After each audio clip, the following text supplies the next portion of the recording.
On today's episode of the Command Center podcast, we talk OTAs. What's the purpose? Why are we here? What's the difference between that and minicamp? We get into that in great depth. And then we talk about the importance of depth and how this team has built it. And then we go to the moon. Yeah. We got the investment #1 advisor right here, Santana Moss. He's going to tell you players to keep an eye on in 2025. It all starts right now. Welcome to the Command Center podcast. I'm Logan Paulson here with Fred Smoot and Santana Moss. It is I. And we are in the bubble because it's media day today. And they are using our normal studio for a special surprise for you fans, which we're not going to tip off here too much, but it's something I think you are going to be you're going to love it. Yeah, right? They're going to love it. I'm smiling already because you're going to be really blown away by the things this ownership group got planned for the fans. Yeah, man, we're really excited about it. And we also, it is, right? I mean, like I heard whispers about it. I haven't seen it myself, but it sounds exciting. Yeah. All right. Now that we've talked about why we're in the bubble, we've got a live show coming up. CC Pod, that's this podcast live Friday, June 20th at the Muni. We got merch giveaways, right? We love seeing you guys, and we've got a surprised guest, Washington Commanders legend that's going to be out there. From greatness. From greatness, From right? greatness, from one to you, from us to you. So if you like merch and you like surprises and you like famous Washington football players, make sure you come out to the Muni on June 20th, man. We'd love to see you guys out there, right?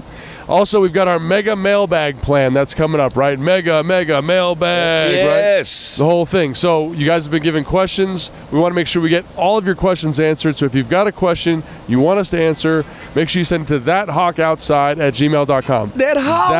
ThatHawkOutside@gmail.com. Please send us your questions. We want to make sure we get everything answered in our mega mailbag show.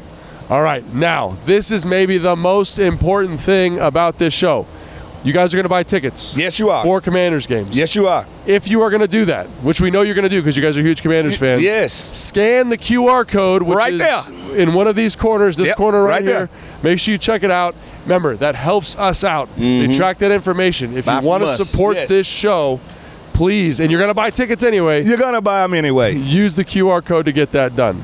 And then, last but not least, we got the RFK Stadium thing coming up, right? If you want to stay updated on all the news, visit commanders.com/new stadium where you can sign up and to learn more and show your support. Ownership wants to know you guys want this. Yes. I think you guys, everyone I've talked to wants this. Let's them know you want it. Bring the Commanders home. Hashtag let's bring the boys home. It deserved to be in D.C. That's one thing I think me and Tanner and Logan kind of got robbed from. Just not being able to play in the national capital with the monuments as their backdrop. That would have been unbelievable. Yeah, and I think about, every time I drive by there, I'm like, how cool would it be to play here? Yeah. It kind of. Have you played in Chicago, Fred? Yes, I have. It kind of reminds me of that feel. It's like Soldier Field. In the city. In the city. And it represents the city. The city. So I think that would be awesome. And again, you want it, we want it. Make sure you support them. Go to commanders.com/new stadium. Now, minicamp is happening this week, but we just finished OTAs. And I've been getting a lot of questions about, why are OTAs a thing, right? And so today, on today's show, we're going to spend a big chunk of time talking about why OTAs are important. So let's start with the first second of OTAs. What happens when you guys walk in the building, or these guys walk in the building, day one of OTA? So I had a question. Because, we're here before OTAs. Yeah. That's a great point. So is that time that we're here considered something different than OTAs? Is that considered more so spring training, or you see what I'm saying? Guys was hanging around. So this is I'm glad you brought this up, Tanner, because this is something we should talk about. So when we played, I got 1 year of the old collective bargaining agreement. And in that agreement, a player could come in, work out whenever they wanted, but a coach could also come down to the weight room, let's say, and grab you and be like, hey, man, let's put your helmet on, put your shoulder pads on, we're going to go do field work. So there was really no restriction on what the coaches could and could not do with the player. So after the new CBA, players said we don't want to be around as much. We want to feel the pressure to be here for the whole offseason. So we started with OTAs. So basically, there's phase 1 of OTAs, which is just lifting. You go, you lift, you run, you'll do a little bit of install. And we're going to talk about this install portion in a second. But basically, the offense goes to meetings, defense goes to lift, and then halfway through, you switch. You can only be in the building for 4 hours. Then you go to phase 2. And so now it's lifting, running, but on the field now coaches can be out there. So we can run drills. Tana can catch footballs from the quarterback. In phase 1, you can't do that. Yeah. Fred can play defense. He can catch footballs not from a quarterback, but from his coach. I think the hour restriction stays at 4 hours, so it's still a pretty tight window in the building. And then you get to phase 3, which is what was last week, and that's a full-blown practice. Say you can do everything. Yeah, you can do everything. Nothing you cannot touch. It's kind of mental. It's kind of getting into shape. It's kind of a little bit of everything. And I think when you get guys back in the building, I think you're just reintroducing the environment back to them more than you are holding them accountable, if you know what I mean. And I think that's a great point, because it's really the way they try to structure it is to kind of slow roll it. You can see it in how they structured it. You got no football. You got sun football. 4 hours in the building for phase 1 and phase 2. Then phase 3 is ratchet up. 6 hours in the building, more meeting time, more lifting, more football. And the idea is that it's kind of like getting into a warm bath. You know what I mean? We're going to slowly turn the temperature up so you're comfortable with those more extreme environments. But I think the question I want to ask is, so like when you come in, and I think you could probably relate to this, Tana, when you come in for that first day of the off season, whether it's new CBA or old CBA, what was that day like? And again, oftentimes you're just lifting. But why is it important to be around the guys? Well, that day for me was always different, because honestly, everybody don't get a chance to say, okay, I'm finna be ready by the time I come back. Most guys take that little break and say, I'm breaking. I'm really finna get away from football. And by the time I report for that phase 1, that's when I'm starting to get back in my shape. Initial get back in shape stage. Me, myself, when the Super Bowl was over with, I was back at home working out with the guys that was trying to get drafted. You see what I'm saying? I was at the University of Miami making sure that I'm out there with that group, getting those guys ready, getting myself ready. So I've always took on that first day back different. Now, at one point in my career, after being in the league, now veteran, I think I got to year 8, somebody told me, Tanner, take a break. And I swear I was so pissed that I listened to him, because I felt like, you know what, crap. And it was so hard to come in here and in day 1 try to get in shape every day of the week when guys have already been in shape, or you got younger guys that's now, you know, that's been brought in, whether it's free agency or rookies from last year who are now in their second year, that's running their behinds off, and you got to keep up with them. So, you know, like I said, I had 2 periods where the first period of my early part of my career, I came in shape, and then that 2 years when I took that time off, I didn't come in shape, and I told myself I'll never do that again. I think it's the players for me. But were you in shape when you came in, real quick? I was so skinny, I never really got out of shape. Like, did you? So I know Tana. What'd you say after the Super Bowl? You started working out. So I was kind of the same thing. I take 3 weeks after season, start doing some light stuff, and start getting back into training. Did you take a long break, or? You know what? It depends on what that year did to me. Was I injured that year? Did I get hurt? Am I limping into the off season? Like, I think it's so many other variables that we don't want to talk about, because let's just say we go in, we had a good successful year, but I made it out truly healthy. Now I don't really ever have to stop working out. I don't have to work as hard, but I kept it continuous, because like Tanner said, once you out of shape, it's just hard to get back into shape. And then just because you in shape don't mean you at a higher level of in shape that you need to be. It's different shades of in shape. I would never let myself color outside the lines to the point where I had to. Like, I never showed up at camp and had to lose 5 pounds. Like, I never showed up and looked out of shape. So I just felt like it was too hard to get there, so I'm just not going to go backwards. Yeah, and I think that's a good point, because even though OTA started, 5-6 weeks ago? Like, these dudes have been training probably the whole offseason. The whole offseason. Like, I've got a couple NFL clients that I train, and they start, I mean, it's kind of the same thing Tana was saying, 3, maybe 4 weeks after the season, and they're going. Right back. Because they understand that it's super important. So I think a lot of fans hear that, and they say, oh, they don't start training until this day. If you're a good pro, man, and, like, it's good doing this show with you, because, Tana, you're one of the best. Smoot, obviously, you're a baller. Like, when you talk to people who have done it at a high level, like, they're training almost year-round. You have to, and you have to do that. But I think it's a thin line, and this is what you're going to have to gauge. Am I pushing myself too far too early? Do I need to cruise in there? That's that thin line that I think you have to run up against. But some guys know their bodies, and like if you have a guy who's a dude athlete all his life, like myself, and there ain't no days when you want to take off, because you're used to just football, track, or whatever it may be. You know what I mean? So that's what happens to me. Like, you know, you get away from the college time and you say, like okay, now psychology you're saying. exactly. Now I'm just a football player. I don't have to worry about getting ready for track, but my body is hungry for something. So I can't just sit around. And sitting around for me would have been just finding myself doing some other stuff that maybe you might like more than I like. You right. Extracurricular stuff, you know what I'm saying? You still got to have a little life to you. You got to live some life. I always carved that out for the weekend. I always tell myself Friday, Saturday, I'm gonna have some fun. Sunday, I'm gonna mild down. I'm gonna wind it down. So Monday, I'll be sharp and ready to go come Monday time workout time. So I just think it's all about that individual. And like you said, you never let yourself go. So certain guys, different stroke for different folks. I've seen guys that, they don't do nothing. I might say that I wasn't in shape far as how I felt breathing wise, running and stuff like that. I wasn't to the point to where, damn, look how that boy look. You know what I'm saying? So that's some guy we done seen. You done seen plenty of guys. Happens. And, there are guys that use OTAs as the time to get in shape, but I'd say most of the guys that I'm familiar with, right, like that I played with, they were in shape for OTAs because you want to look good. And people say, oh, well, it's just practice, but it's to me. For me as a player, it was the start of the evaluation process. First of all, if that camera is in the air, they watching you. Hey, they watch you. Right. And no point, I was always told by somebody that played 20 plus years in the league, don't put no bad film out there. I don't care how small you think it is. Do not put bad film out there. And so even for like the conditioning, I remember you come in and you look back. Like let's say, so this is an example. So if Tana comes in, and Tana never did this, but hypothetically, if someone of Tana's caliber came in and looked bad in conditioning, he's okay.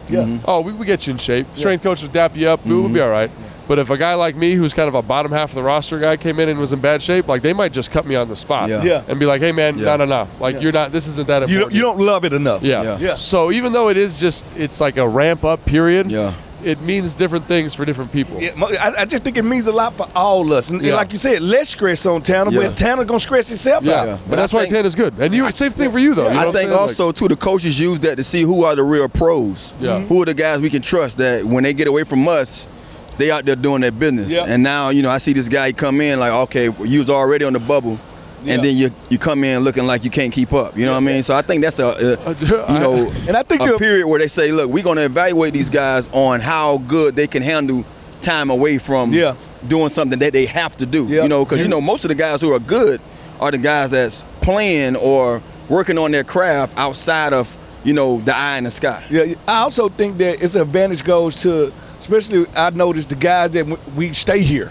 Like I stayed here in the off season. I didn't go nowhere. Like so, it wasn't nothing for me to pop up here and nobody's here, and just hang around because I live here every day. And I think the edge goes to the guys that live locally year round. And to your point, Fred, about it always being evaluated, I remember we had a conditioning test in 2013 down in Richmond, the first year we were down there, and it was a beast of a conditioning test. It was like 45-second plank into a run, and Ray Wright gets up in front of the whole team. He's like, hey, guys, if we're feeling a little bit tight, if we're feeling a little bit whatever, no one needs to be a hero today. Like, let's just make sure we're ready for practice tomorrow.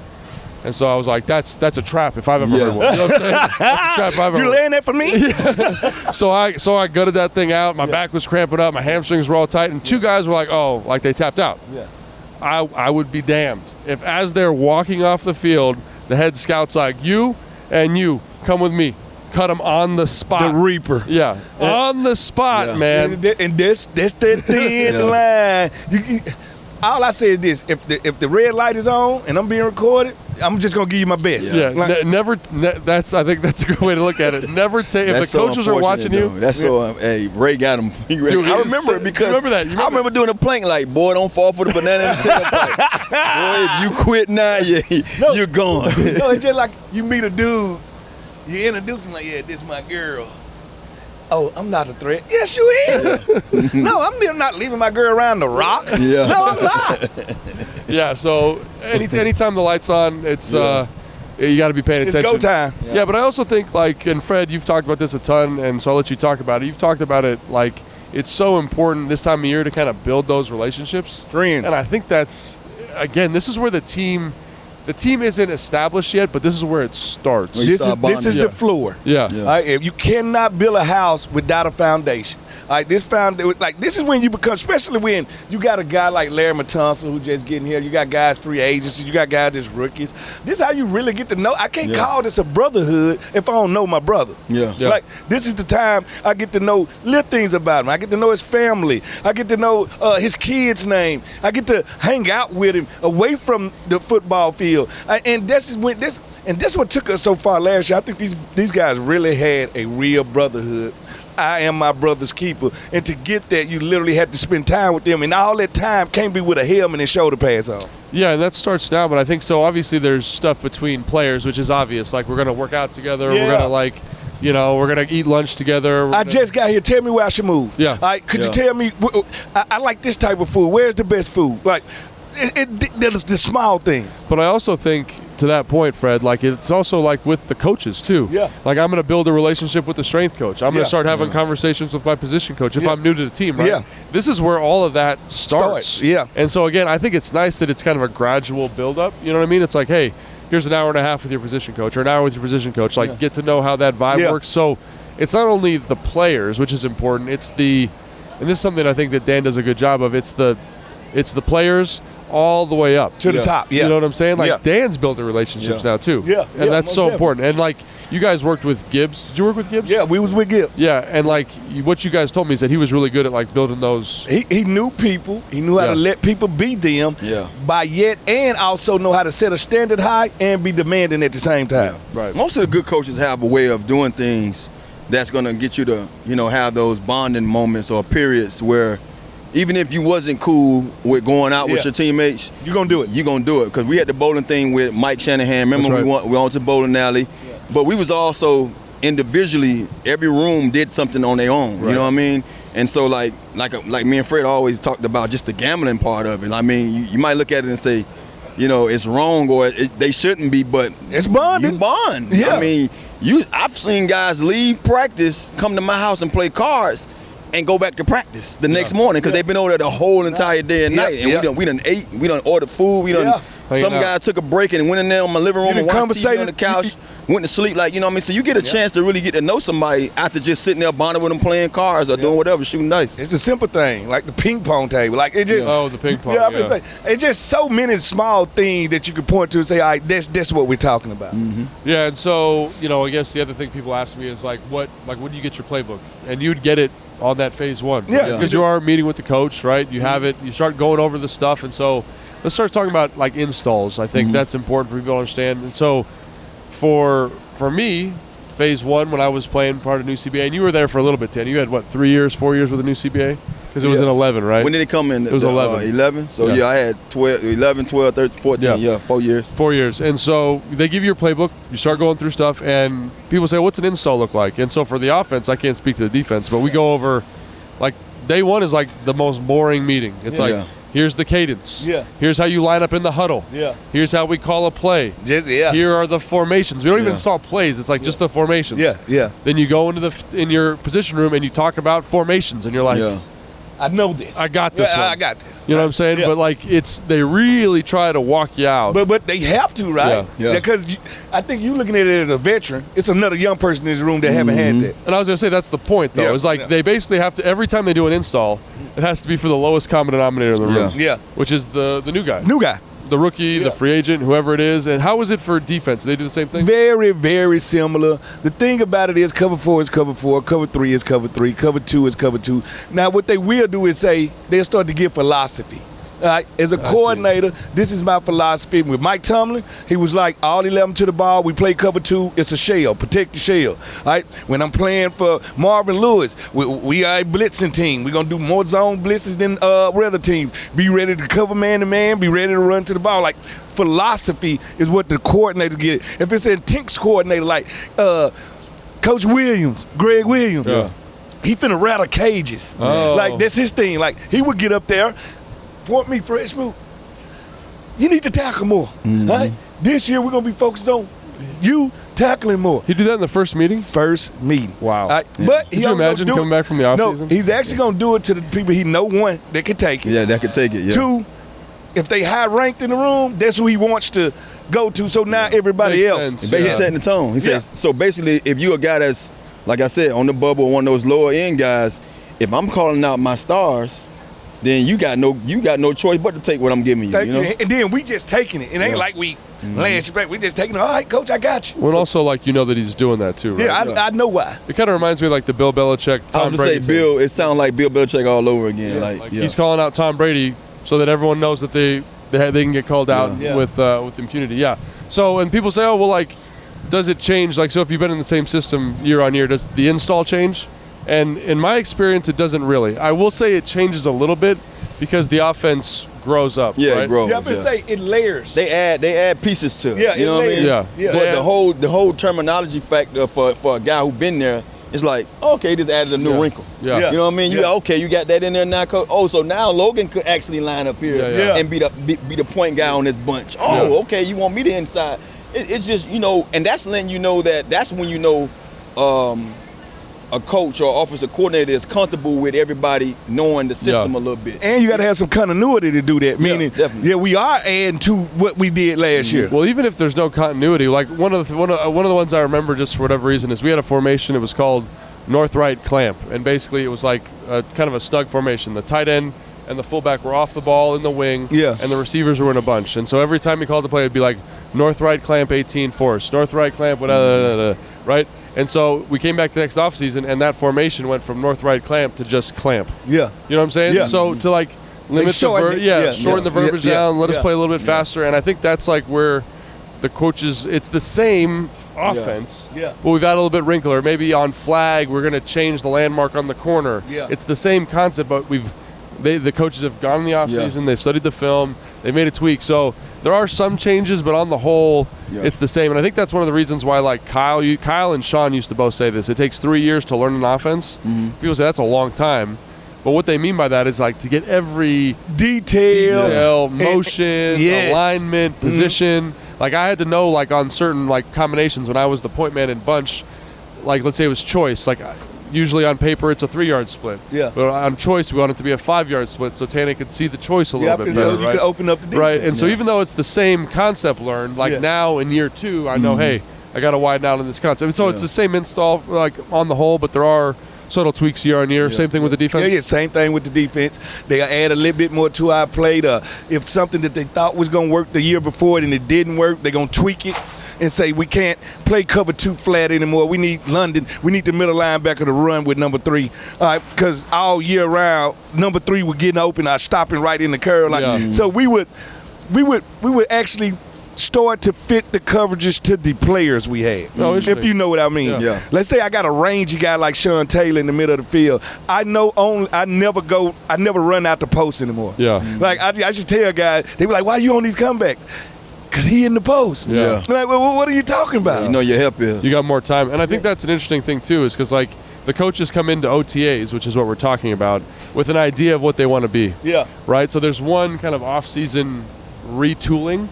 But then going into training camp, there's another retooling. And then after the first 4 games, there's another retooling because they self-scouting. Yeah, the personnel is a little bit different. The changes are a little bit different. Like I'm trying to think of a good example. Like I feel like this happened to you, Tana. Like you were expected to have a certain role, like and then your role grew as the year went on because you're winning your one-on-ones, and like that's good coaching. It's basically saying like we thought this thing, but actually it's this. And I think that's again with the installs, it's always changing, it's always evolving to fit the personnel, which I think is incredibly important. Now, you talked about team chemistry, Fred. And I think this is a great time to build team chemistry. But obviously there's a couple guys who aren't here. You know, Terry's not here, Laramie's not here.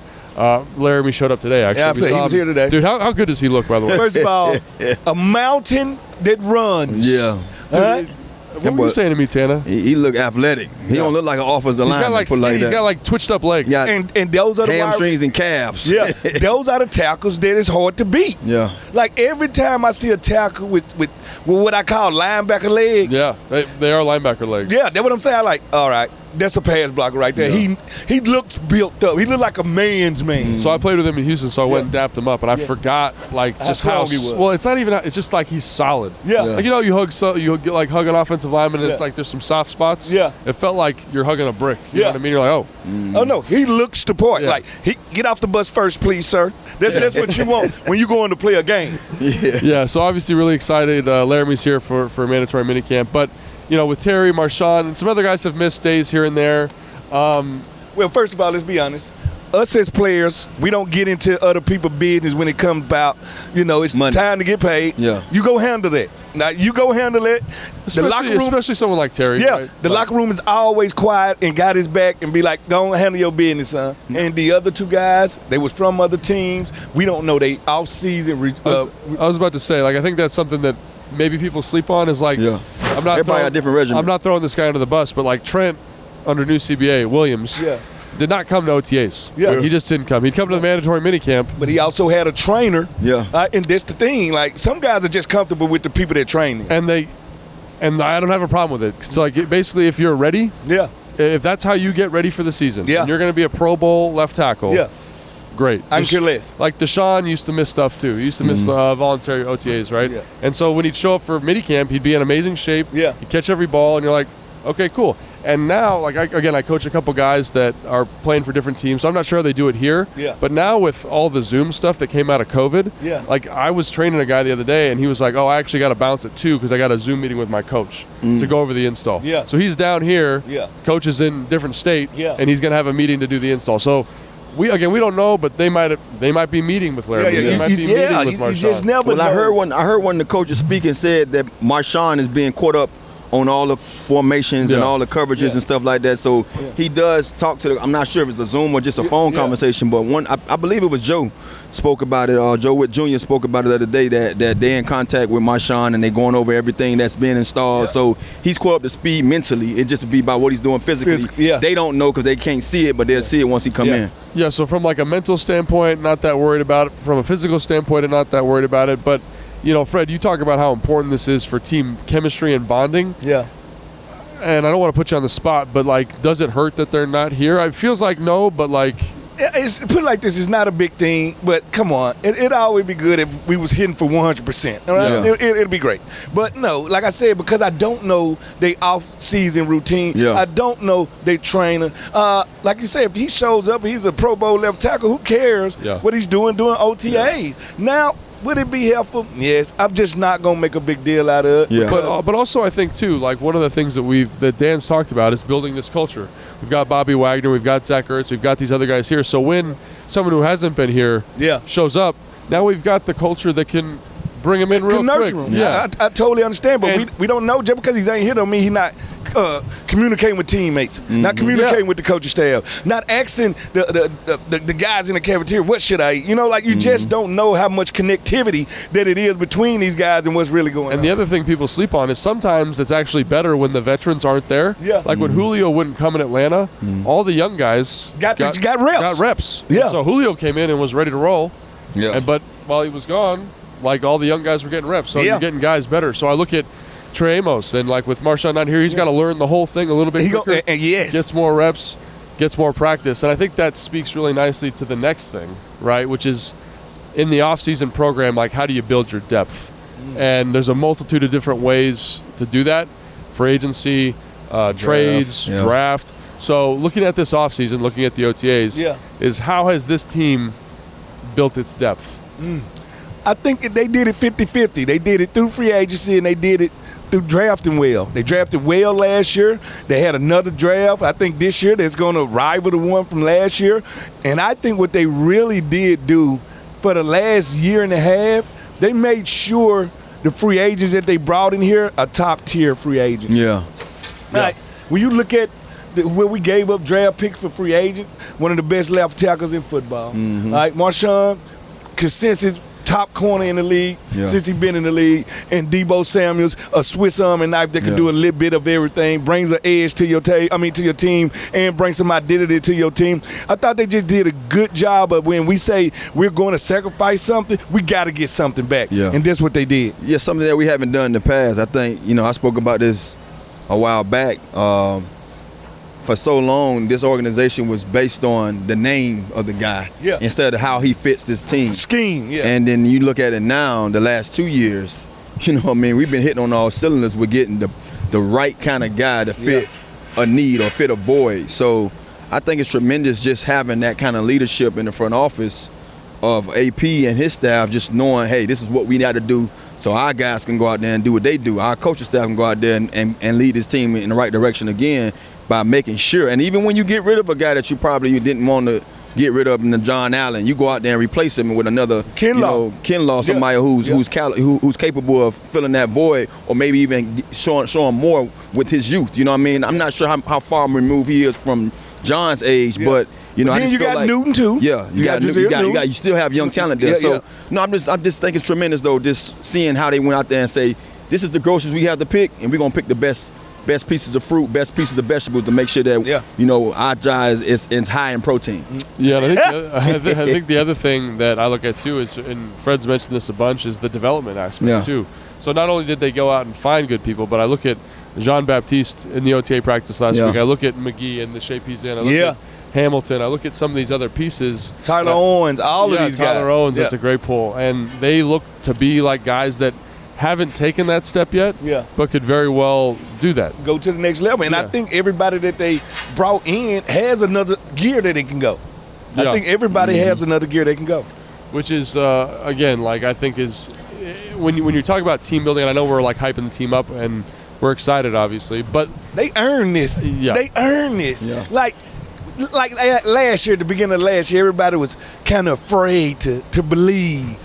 And now that they went out and showed us, we're kind of afraid to keep talking about it like it's not realistic what they did. It's realistic. This is who this team is. This is who this fan base is. You got a quarterback. You got a leader in Coach Quinn. You got a chance. Mm-hmm. I totally agree. I mean, how do you feel about? You feel good about that? No, I feel great about it. I think Fred hit on the head. Last year was more so pinch myself. I don't believe it. I need to see this being real. But now what is said and done going into year 2, you have to understand, like, this is what those franchises that you see consistently going to the postseason, Kansas City, Baltimore, Buffalo, this is what we're trying to be. We trying to be those guys that franchise, like I was talking about when it comes to the wins and losses. Can't predict it. But if you show me the same caliber of play, then we have a better chance of repeating what we did last year than not. So that's what I'm about. I'm loving the fact that now we have to get out of that bad and gook that we was in for so many years of just turmoil or just thinking the worst about every situation. Just doubt. Because now you see it. They showed you what they have, and now it's up to them to go out there and continue to play that way. And with what we have and our staff and our coaching staff, I don't see them playing no other way. Yeah, and it's going to be tough, but I think they've made some really good decisions, like really good offseason acquisitions, really good off-season development strategies for certain guys. So even though the schedule is going to be challenging, the season is going to be more challenging. It's an exciting opportunity. Another thing I thought we could talk about is obviously depth is something that people talk about a lot.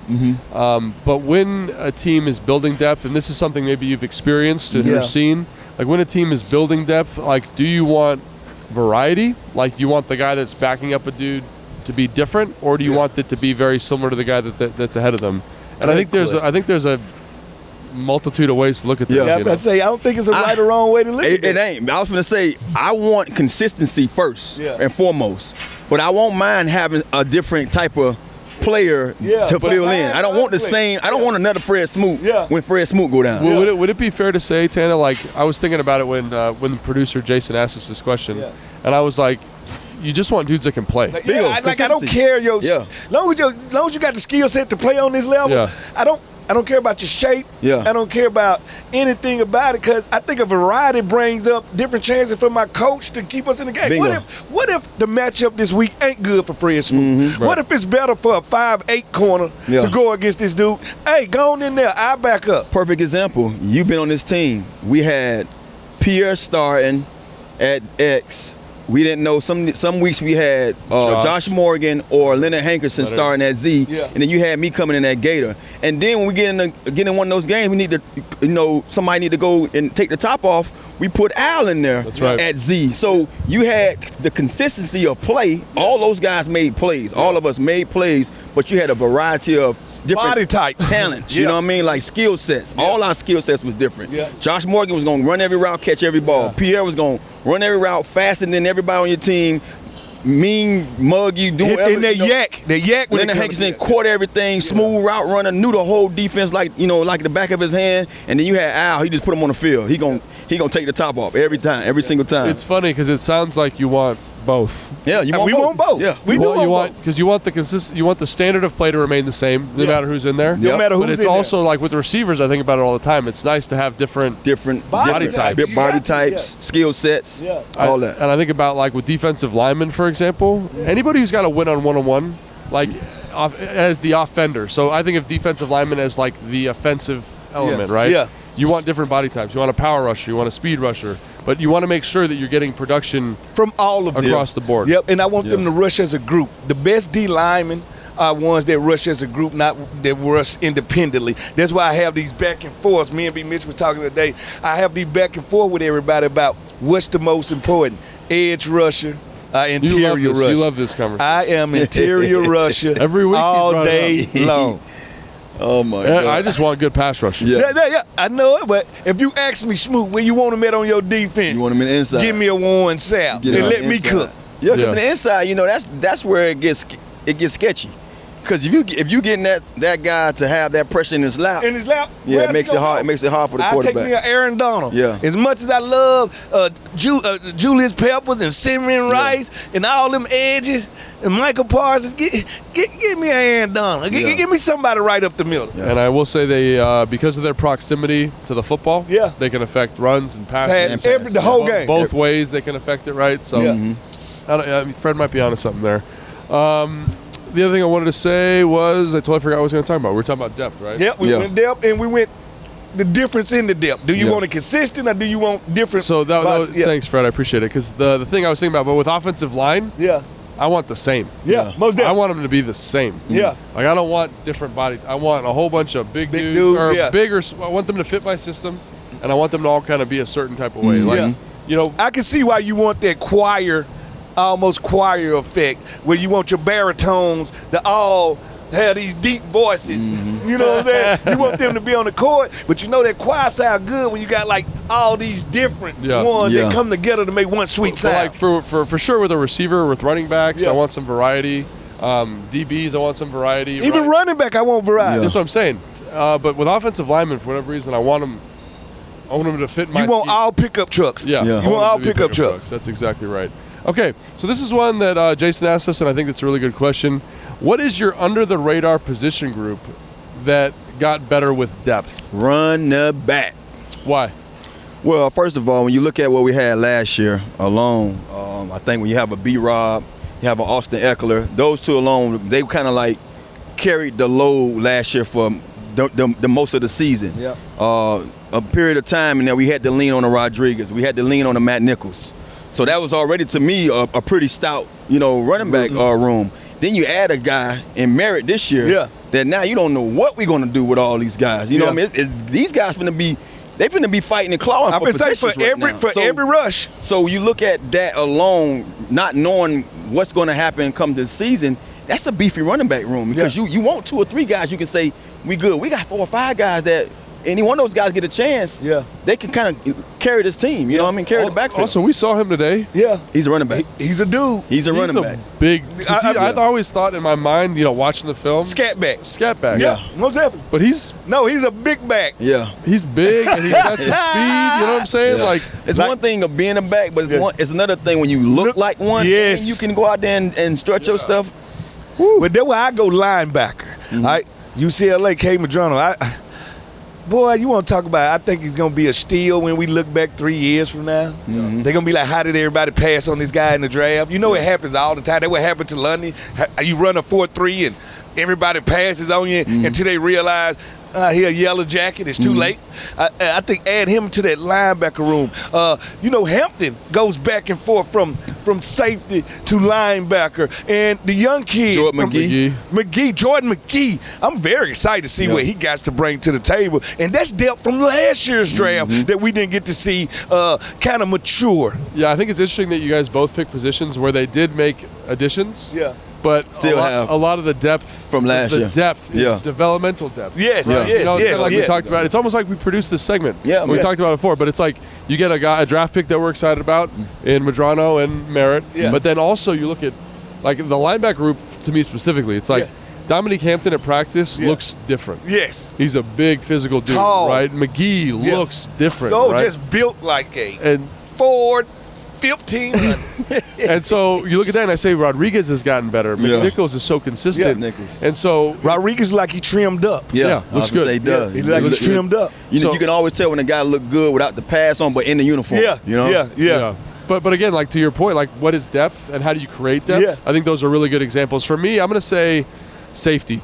I knew you was going to go safety. Dude, it just feels like they've gotten so much better. You ain't lying. I think people don't know what we got in Rhea Harris. Yeah. I know what we got in Rhea Harris. Dude, watching him at practice, and again, like this is a little bit like, because it's OTAs, I don't want to get too excited. I want to keep it real. Yeah. But like his ability to cover multiple positions, a tight end, a slot. Like we were talking about it on our live show, and if you want to watch OTAs or minicamp with us, we do a live stream of practice where we give our real-time insights. Make sure you check that out. It's on the stream. And make sure you hit that QR code right there and buy your tickets through our show. Hit that QR code. Buy them tickets through our show. We really appreciate it.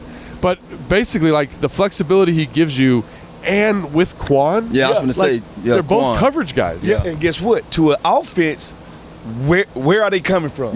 Like, where are they coming from? You don't know who's going to be. You don't know where he's going to be. He's almost like their position called Joker. They both kind of can be a Joker. Yeah. Like you can pick and choose. Like we had a point in our career in college, me and Reggie, where he played X for so long, and we both knew each other's position. I'm like, hey, man, I'm gonna go X today, just to change up the defense. I'm like, because you watched all week long me at Z, off the ball, and now I come into the game, I'm on the ball, and I'm on the side where there's no tight end. So now you get that in a Quan, and you get that in a Will Harris. Like these guys both have. They can rock and roll. They can basically say, hey, I got you. You go down there, and, you know what I mean. You match your well with that guy, you go get him. You know what I mean. So now that's gonna cause some long. No. It makes long nights for coordinating OCs. Hard for you to diagnose what we in.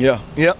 No, and I think it fits your same philosophy, right? They made a nice addition. This one was in free agency, adding depth. It allows Percy Butler to be in that third safety role. You look at Tyler Owens, man. That's who I think. But we talk about guys that could develop. Tyler Owens is this dude it's one of these on every team where I know if I get hurt, I never might get my job back. I love that. I love that feeling that you're describing. But you know what I'm talking about, right? And every team has one of these dudes that I'm about to bust. I'm right there at the cuffs. Y'all just let me be great. And then that injury happens to the dude in front of him, and now you're on the trading block. It happens. It happens. Never gets the job back. And so there's him. There's Revo's back there. Yeah, Revo's still there. And they've got some young guys that I'm really excited about. You know, Ben Nichols is that freaky tester kid from Iowa State a couple years ago. They got the kid from Jackson State that they signed at UDFA who looks like Jeremy Chin on the field. And again, I'm not saying he's going to be that guy. Size-wise. But they've got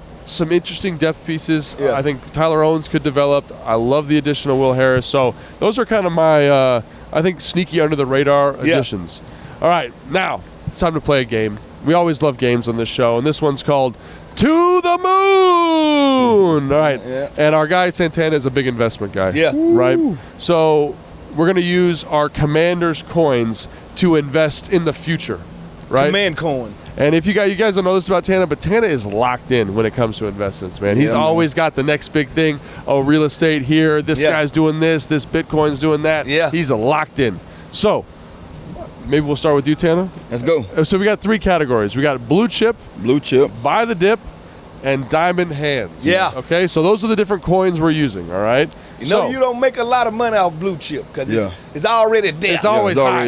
It's always high. It's too late to buy Apple if you're talking about making $100 million. It's too late. You should have got in 40 years ago. So you got to describe those. Blue chip is a large or established and sound. It's the McDonald's already there. It's like that. How would you describe that? Coca-Cola. Like Surefire. Coca-Cola. Fortune 500 type company. McDonald's, Fortune 500, SP, Walmart, S&P 500. There we go. That's why Tana's our guy. So, Tana, do you want to start us off? Yeah. So off the top, and I'm hoping I'm getting to it the way Jason designed this. You say if I want to spend some money and I'm gonna go blue chip wise, who's the guy? Who's the for sure guy? And I can't. I know we haven't talked about him being here right now, but if I have to rely on anybody, a blue chipper would be my Terry McLaurin. I'm gonna spend money. So you're gonna put that coin down even though he's not here right now. Yeah, because I know he'll be. Because you know he's gonna be. I know he's gonna be here. That's like, look at this guy. Like your investment guru. Who's the guy with the buzzer sound?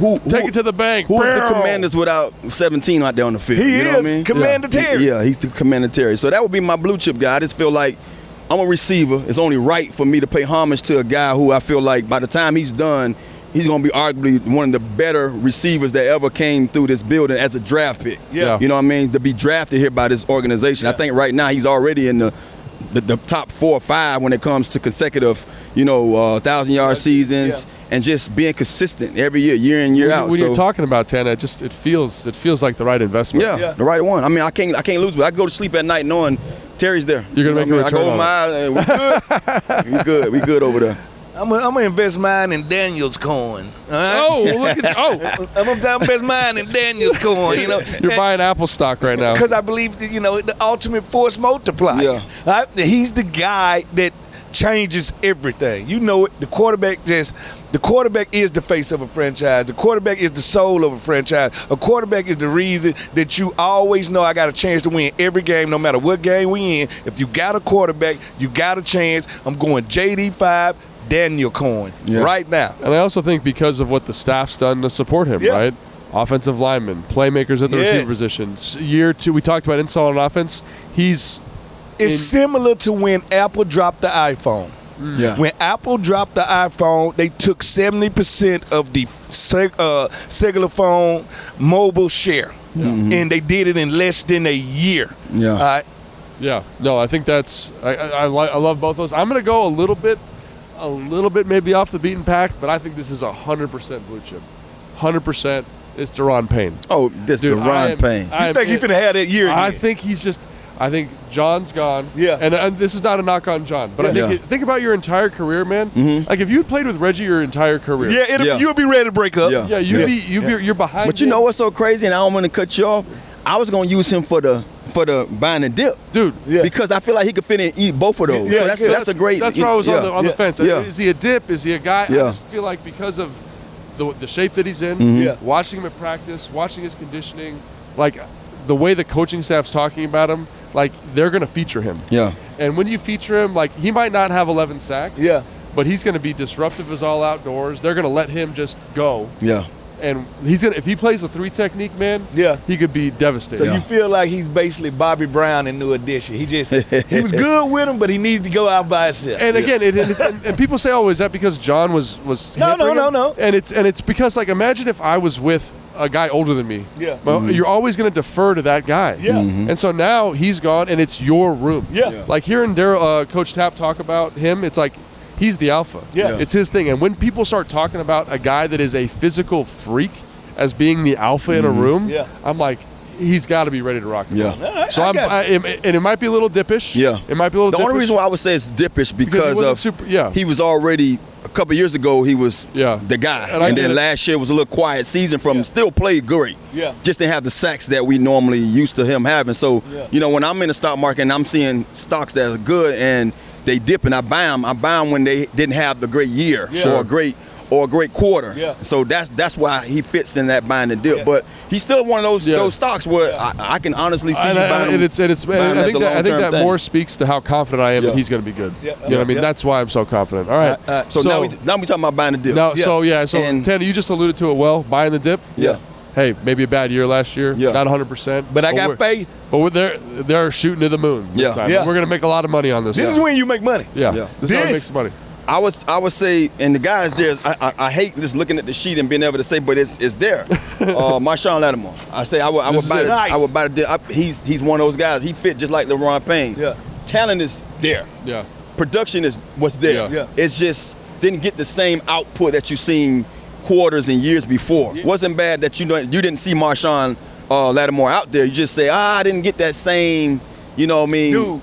I didn't get the same dividend back. Yeah. You understand? Ooh, look at Tanner with the words. So coming forward, yes, he's not here, but I know Marshawn Lattimore. Yeah. I don't know him personally, but I've seen Marshawn Lattimore every year play for the New Orleans Saints, and this is the same thing he did over there. He was home. Getting it done. So I predict a guy in Marshawn to be ready when it comes to be ready. And he understands what they're building around him. He loved what he saw when he came here last year, so I know he's going to be ready. So I will buy the dip on him knowing that he's a guy that has the potential to, like we said earlier, to the moon, baby. Especially if he stays healthy, man. Yeah. That's the key. That's the key. Just stay healthy. Do y'all remember the cornerback Talib? Talib? You know he was known for, like, taking people change and snatch. But this next dude that I'm buying the deal with snatch change to Debo Samuel. All right. Like, I'm going with Debo. That's a good one. Because I know athletes. Yeah. And the first thing don't ever do to an athlete is tell them they either lost the step or tell us we can't do it no more. That's when we go all out of our way to prove you was wrong. Like when a team breaks up with us, we don't care if it was amicable, and we both agreed this need to happen. You wasn't a believer anymore. Yeah. So now I have to go out here and show the world who I am and what I can do. Oh, and by the way, you gave me a better offensive line than I had. You gave me a better quarterback than I had. I got actually a number 1A over here that's going to keep the coverage away from me. This situation is better for me. And you know what's funny is Tana and I talk about Kyle Shanahan all the time. Like, watching how he was used in that offense, I think he's going to be more productive in this offense. Yeah. Yes, most definitely. Because they're going to find ways to get him the ball early and often. Yep.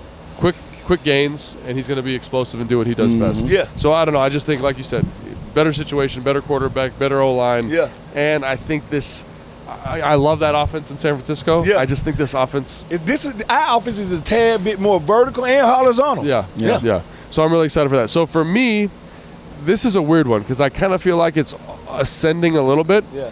But it's Javon Kinlaw for me. Nice. And I just think the reason I'm so confident is I saw him warm up the other day. And if you've seen this man in person, the mountain that moves. You cannot not be excited about him. Yeah. Like, he is a giant human being. Yeah. But the other thing I look at is Dan Quinn, Joe Witt Jr., Tapp, and Ryan Kerrigan. And they just seem to have the Midas touch when it comes to getting the most out of no matter linemen. who they are. And when I watch the highlights of Kinlaw, I watch the explosiveness, the burst, the ability to run stuff down, the power. I'm like, if they can get this dude to harness it out, going in the right direction, man, I'm going to be rich off this investment. Yeah. Right? Like, that's the way I look at it. And I'm relying on the coaching big time here. Yeah. But I trust this. I trust you. I trust 100%. You. So I would buy the dip with you. Yeah. Okay. All right. So now we got diamond hands. So this is one you just got to hold on. You got to hold on to it. It's like it's a little bit different than buy the dip because they haven't shown you anything yet. Yeah. But you're confident that stock's going to hit. Yeah. So you gotta be patient. So, diamond hands remind me of just in that era when we was talking about GameStop and AMC, you know what I mean? It didn't matter how the business was. Check it. I'm holding on because something going on here is unusual. Yeah. And I'm going to say that with my guy Coleman. I like the fact that we went out and got this guy. I like that. We got this guy in the draft. Coleman. Got this guy in the draft last year. And first year one, he went out there and played to us out of position a little bit. Yeah. I'm going to go and be a left tackle. Now, could you imagine a rookie with a task of having the blind side of one of the best quarterbacks in franchise, not even franchise history, NFL history. As a rookie, as a rookie, and to have to sit out there and say, I got his blind side. I have to make sure that I'm going out there against the Philadelphia Eagles twice and protecting Jaden Daniels' blind side. And now we say, you know what, bro? I bet. We got you. We're going to move you in your right spot. Yeah. Put you inside and be able to use that athleticism that you have at that position to play guard. Man, this is a guy you hold. If he gonna be playing guard, because other guys who can play Pro Bowl guard, bro, this is something you hold on to because I see the sky's the limit for him at that position. I love Tana. That might be my favorite one you said all day. I don't know. I'm about to one up. I'm about to one up right here. You know you can't get nothing from him. I'm finna one Only child. That's what they do to you. I'm gonna give him a Giselle Newton. Dude, you took mine. I'm gonna go Newton because a couple of things. He limped in here. All right? When we drafted him, had to get surgeries on his feet. Took some time to get in shape. Had to break the rotation for a while. It just step. I got a chance to talk to him earlier. All smiles. I cannot wait. Oh yeah, on Get Loud. On Get Loud. Got a chance to talk to him. It was really good. It was all smiles, and he had this intensity to him. Like, I just can't wait to show them who I am. I know we lost John Allen, but I can bring a lot of that same thing to the table. So I'm gonna go give me a Newton, and I'm gonna hold on, baby. I'm a little shook right now. I like that because that was mine. I was fully invested. No diversity in my portfolio. I was going 3 defensive linemen, man. right? So now I'm a little bit, I don't even know who to go with. I'm going to go McGee. So McGee. I like that. I like that. McGee was hurt last year. They wanted to get him more That's involved. a great diamond hand. You see him run around in practice. You see the physicality he plays with. Specimen. And I just want to see him healthy On the field. and unleashed and ready to go. And I think if they can find a way for him to be on the field in whatever package it looks like. Yeah. You know, I think the path for Jerzon's a little bit better because I saw it last year. Yeah. With McGee, it's a little bit of a Hail Mary. Yeah. But I think because of how he handled the preseason last year before the injury, it's like he's ready to go. Yeah. You know, and that's something that I'm really excited about. I can dig it. So, I mean, guys, I think we gave tremendous investment advice, but I think 8 to the 9 gave the best investment advice. I got no problem with that. So for investment advice, call 1-800-8 to the 9 to the moon. To the moon, baby. And that's our guy right there, man. I appreciate I call him John Stark. Hell yeah. All right, well, that's going to do it for today's show. Yeah. So Hell of a please show, make sure guys. you like and subscribe wherever you get your podcast. If you want to see us. That barcode right there. Oh, yeah. Oh, Yep. yeah. We can't forget barcode, That barcode right there. right Let's talk about Right that there. barcode. If you're buying tickets, we know you're buying tickets. Yeah. Buy them using the Buy from barcode. us. If you want to see us on YouTube, please make sure to check us on YouTube. And if you want to leave a question for the Q&A, make sure you go to ThatHawkOutside@gmail.com. Until next week, that's it.